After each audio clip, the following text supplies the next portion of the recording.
Are you interested in making sure your deposits are safe? Well, watch this episode and find out how to make sure that just happens.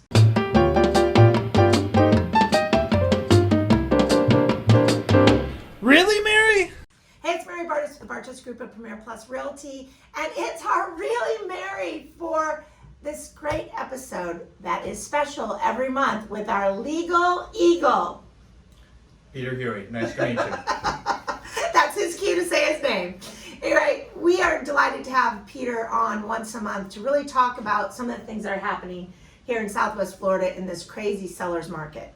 Now, one of the things that we're going to specifically focus in on this month is what happens when the buyer doesn't perform. Right, and we're seeing a little bit less of that because it is a seller's market. There's just not much out there. But occasionally we do see where the buyer just changes their mind. There's no legal reason for it, and let me be clear on that. Changing your mind is usually not a legal reason. Yeah, just in case you had any thoughts that it was. And we can even go further into it. I mean, you could get into the inspection period, see, oh my gosh, there's all of these inspections, these items that need to be addressed. I don't like this house anymore. That still doesn't get you the full way there. And it's important not to short circuit that contractual process. Because if you do, you could be putting your deposits at risk. Your deposits are what you're putting down on that contract, usually prior to the inspection period or before you actually have the inspections even completed. And yeah, we occasionally do see, buyers saying, well, I'll save you the time and the headache of having to fix all of this stuff, and I'm going to cancel the contract. Okay, and then the seller says, I'll have your deposit. And then all of a sudden it's, well, not a good ending. Not a good ending. So as a buyer, what you want to think about, first of all, who you work with does matter. So having a legal eagle on your side that understands how to get you through the process to really make sure your deposits aren't in jeopardy, one. Two, a real estate team of people that can take you through this process as well.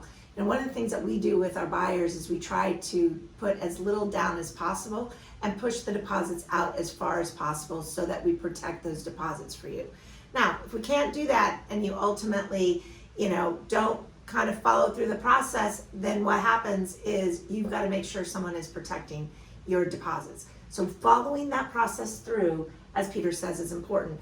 To that end, we have a whole team of transaction coordinators that make sure that we are following those processes and your deposits are going to be safe.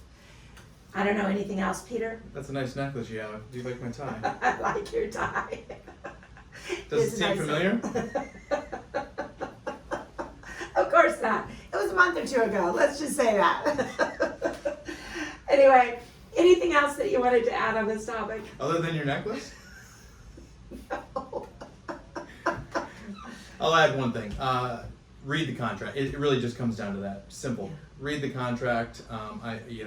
We understand it's rather lengthy, and a lot of it is what you deem boilerplate, but unfortunately it's the boilerplate that could cause all of the issues. And if had you known what was in it, you could avoid a lot of things from happening or stepping into the trap of an unwary. Exactly. So until next time, I'm Mary Bartos with the Bartos Group of Premier Plus Realty, and we're here to protect your deposits. Ciao.